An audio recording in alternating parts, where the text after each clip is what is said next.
Hello mga manay! Good morning, good morning, good morning sa inyong lahat! Kamusta kayo dyan? Sana ay nasa mabuti kayong kalagayan. So, it's rainy morning today mga manay! Tingnan nyo yung labas natin, oh.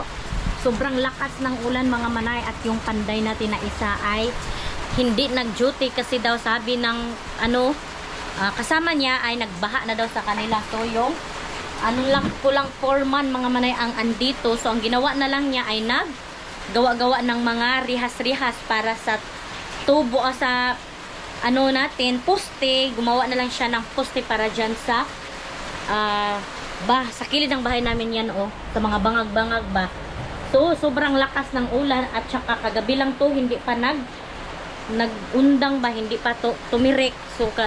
So expected na talaga na babaha sa natin lugar, sa ibang lugar mga manay. Pero dito sa amin hindi dito binabaha kasi mataas na lugar dito sa amin.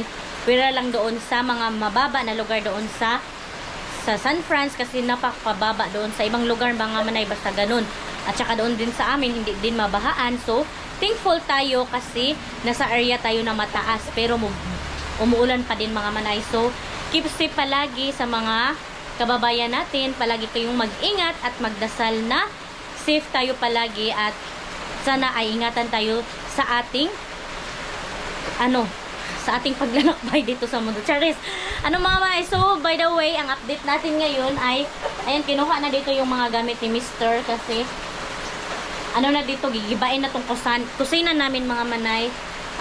Dito lahat. Kaya yung nag-comment sa vlog ko dati mga manay, sabi niya ang gulo daw ng kusina ko. So yan, nag-explain ako kahapon kasi hindi na ako nag-arrange kasi gigibain lang naman at itatapon namin yung mga gamit na hindi na kailangan.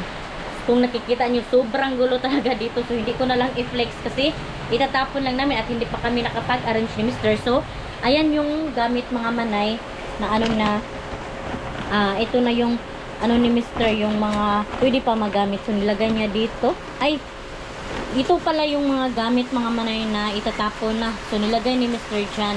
So ang dami talagang itatapon. Tapos yung mga gamit niya dito ay kinip na niya, tinago na niya para safety talaga. So yan ang update natin for today's video mga manay. Ayan, sobrang ulan no. So hindi ako makapag-video kasi walang nagtatrabaho dito kasi yung ginawa ng foreman natin ay naggawa lang siya ng mga rihas-rihas. So yan pala, ito lang pala yung nagawa nila kahapon. Doon banda ay nagkuan ba, lugit ng lupa doon, isa, dalawa doon, dalawa, tatlo at saka dito yan ay gagawing poste mga manay para maging matibay talaga yung bahay at may pundasyon yung bahay natin. Kasi yung gagawin lang namin na poste ay tawag yan yung steel, yun lang mga manay, yung uso ngayon na makasave talaga ng pera mga manay kasi nga yung budget natin hindi kalakihan. Ang sabi ko lang kasi sa panday na yung materhan lang talaga, may atip, may dingding, makwarto, lababa at saka CR. Yun lang mga manay ang sinabi ko sa kanya kasi kapag mapurma na yan ay dahan-dahan na lang ang pagpagawa. So yung pala namin mga manay, nagasto na talaga lahat mga manay ay nasa 75,000 na mga manay. Yun nakalaki yung nagasto namin. At saka andun kay Mr. yung resibo, hindi ko na maipapakita sa inyo. So yung 75,000 mga manay ay kasama na yung labor kasi 50% yung namin ibibigay sa panday kasi pakyawan. So 75 mahigit yun ang estimate ko mga manay kasi din kami ng buhangin, buhos na din na kami ng buhangin andun sa labas. So mamaya ko lang ipakita sa inyo kasi sobrang ulan pa mga manay, hindi pa talaga tumirik ang ulan, yung hindi pa nagundang ba yun.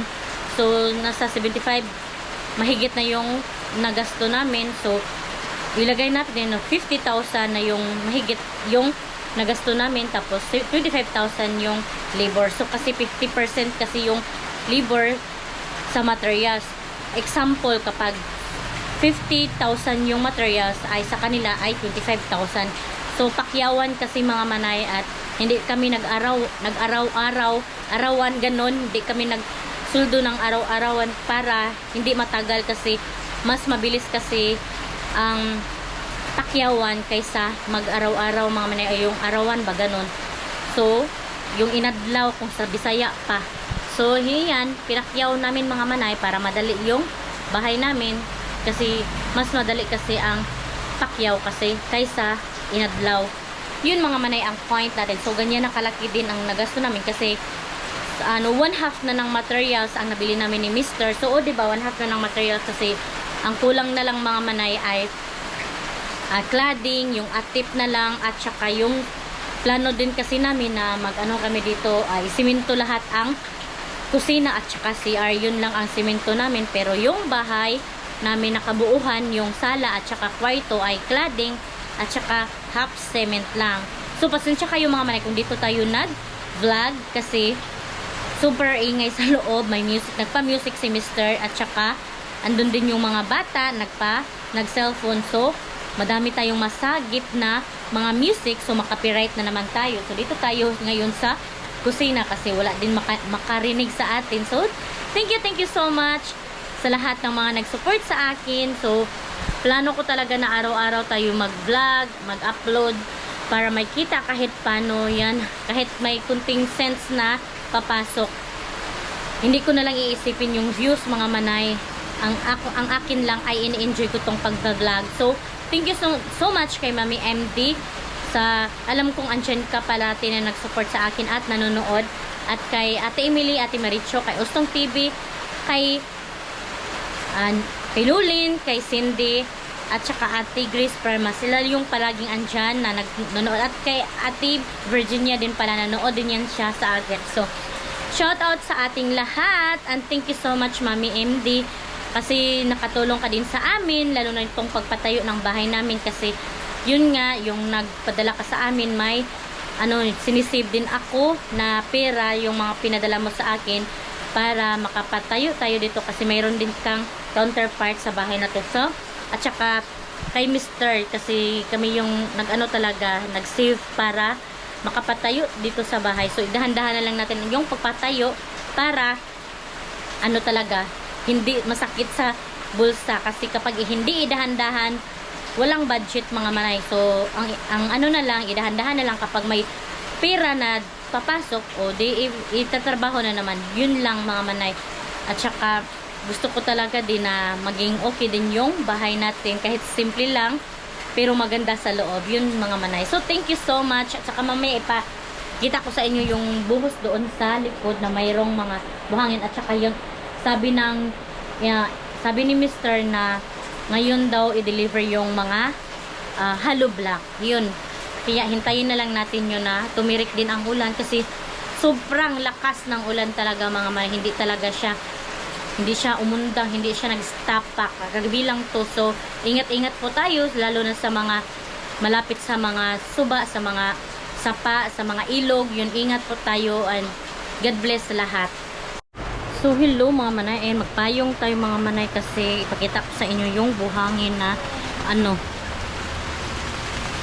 nilagay doon sa labas namin. Doon kasi binuhos. Super ulan na dito mga manay. Ayan. So walang pasok pala ngayon kasi suspended na, kasi nga dahil sa ulan. Ayan yung buhangin mga manay. Dito lang namin nilagay ni Mr. kasi walang ibang paglagyan. Ayan, nag-overflow na sa kalsada. Super lakas talaga ng ulan mga manay. Pasok ngayon mga manay.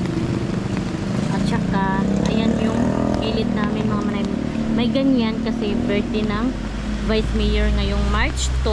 So patulad ng dati nung birthday ni Mayor ay mayroong party dyan, kasi yung kapitbahay kasi namin mga manay ay Vice Mayor at Mayor namin, kaya dito i-held yung birthday nila. So ayan, kasi malawak dyan. So dito lang pinark yung nilagay yung mga gamit namin, kasi hindi ito mauulanan dito. Ayan. Yan pala ay kay Mr.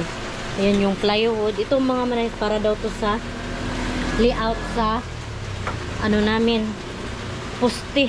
Ito Hindi ko alam kung paano nila gawin para saan tong plywood. Basta sabi daw para sa poste. Siguro simentohon nila yung poste at ayun yung semento mga manay. Ayun, madilim na dito. Yan yung mga gamit. Yan. Ito sa taas to. Para ano, sa taas ng babubong sa gamitin kasi ito mga matibay talaga nga na materials mga manay. Ayan ito yung mga ginagamit na namin at hindi na kami gagawa ng gagamit ng kahoy para sa bahay kasi kapag gagamit ka ng kahoy masisira lang, aanayin o kaya may mga daga na papasok, kaya mas mabuti na cladding o kaya kung gusto ka makasave mas mabuti na cladding o kaya mga steel yung gagamitin mo o kaya yung pinakita ko sa inyo doon sa labas doon sa boarding house na lagay namin. So ipakita ko sa inyo mga manay yung gagamiting poste para sa aming bahay kasi kung nakita nyo yung last vlog ko. So dito tayo dadaan. Kahit uulan mga manay, mag vlog tayo para may ma-upload tayo na sa araw-araw, para may ma-upload tayo araw-araw. Dito kasi yung namin Panday, may trinabaho siya ba. So dito tayo dadaan. Ayan yung daanan natin, napaka hirap mga manay. Ayan so wala pa talaga, wala pang improvement kasi umuulan, panira talaga tong ulan. So ito yung ginagamit. Wala man lagi naras Jo mag-vlog ako Jo para na ako ma-upload karon. So ito yung ginagawa ng namin, foreman. Foreman engineer pag yun. Ayan siya mga manay, ito yung ginagawa niya ngayon. So yung labor niya hindi nag-duty. Ito pala yung para kasi tawag Jo para sa buhos concrete coating sa tubular. Sa tubular mga manay, yung si poste no, Concrete coating. Coating. So yun yung ginagawa niya mga manay para sa poste, sa tubular. Yan ang ginagamit namin para hindi siya bukbukin ba, tapos hindi gabok no, kasi hindi gawa sa kahoy yung gagawin namin, kundi mga ganito na mga manay, walang gawa sa kahoy. So ayan yung natapos na niya. Yan sa baba to siya. Yan pa. Para haman ni siya Jo. Sa coating na sa concrete tulong katong dagko nga kuan sa kilid. Katong sa kilid gibangagan? Katong dagko ba sa firewall ba? Sa firewall. Yung coating. Ito yung mga nagawa niya mga manay, hindi basta-basta to mga manay Pero nasanay na kasi to siya kasi ito yung ginagawa niya at ito din yung trabaho niya. Na to siya, multitasking. Siya yung nagli-layout, siya yung gumagawa ng bahay at nagplano sa bahay yung mga measurement, di ba? Hindi talaga basta-basta mga manay. Ganyan talaga mga manay, hindi sa experience lang talaga. Yung iba mga manay kahit nakapag-aaral ay walang kahit yung iba, di ba no, nag-aral pero walang experience no. Pero ikaw, grabe. Maganda yung mag-aral talaga. Maganda talaga yung mag-aral. Natin yan. Pero yung iba, kahit nakapag-aral, walang trabaho. Pero ikaw, malayo-layo na yung napunta mo. Experience, no? Bitaw. Kahit... Maganda yung mag-aral. Maganda man mag-aral, pero... Double ba? Double gani, pero... Mag-base gihapon sa experience. Tapos, diploma pa. Diploma. Ganda yun. Para multitasking, no? Maraming maraming magawa mo pero depende pa din yan sa diskarte sa buhay no? Kasi maraming nakapagtapos pero walang diskarte, wala pa din. Diskarte versus diploma, ka na. Diploma ko. Sa diploma niya, may diskarte. Diploma ra lagi. Lahat ng tao may diskarte talaga yan. May diskarte. Pero hindi lahat ng tao may diploma. Bita. Pero mas maganda talaga dalawa no? Mas maganda yung diploma. Diploma at saka kasi yung diskarte nasa tao na yan. Tapulan ka sa dili no. Pero yung diploma, mahirap yan. Mahirap sa Oh, Ayan, tama, may yan. punto din naman. Matalino Ito yung din to. diskarte. Ano na Correct. yan? Nasa tao na yan. Oo, nasa tao na yan. Katapulan, gig ka, no? Nasa ano na Nasa yan? tao na likas yan. Nasa tao na Kasi yan. ang diploma, hindi na yan makukuha. Sa'yo na talaga yan. Oh, pero yung diskarte, makuha pa yan. Oo, maningkamot ng gid ka. O, di ba? Di ba, ang galing-galing ng ano ko, engineer. Ang galing sumagot. Hala, nagbaha naman diri, oh. Nagbaha na dito, mga manay. Ay, ano, ito pala yung gagamitin natin para sa poste, oh. Dito. Ito yung tubular, mga manay. Ayun yung mga pato ng ano ko. Biyanan. So, ito pala, mga manay, yung gagamitin para sa poste. Itong malaki. Ito siya, mga manay. Tapos, ito naman ay para sa taas, yung mga parang rihas-rihas. Ito siya sa poste ng bahay. Itong tatlo. 1, 2, 3. Yan. So, yan ang gagamitin para sa ano, mga manay. Sa poste. So, super maulan dito at saka yung ano, labor ng ano namin ay mason ay wala dito. So, ayan na siya. Ang dami na niyang ginawa, mga manay. Isipag kasi itong mga manay. Kasi kahit umuulan, nag-duty talaga siya. Ayan, oh. Sa din nagputol-putol niyan. Ayan. So, yung gawa bahay natin ay made of mga ano na. Hindi siya konkreto, pero gawa pa din sa matibay. Kahit mura ay matibay yan, mga manay. So, ayun, balik ako doon, mga manay, kasi super ulan na. Tsaka, may gagawin pa din ako sa loob ng bahay. Ayan, tapos ng ulan din. Oh, tubig ba? Doon kasi dumadaan yung tubig. Ayan, oh. Buti na lang hindi kami nababahaan. Ayan, oh. So, balik na ako sa loob, mga manay, kasi maghugas tayo ng pinggan. Tsaka magtupi ng mga damit.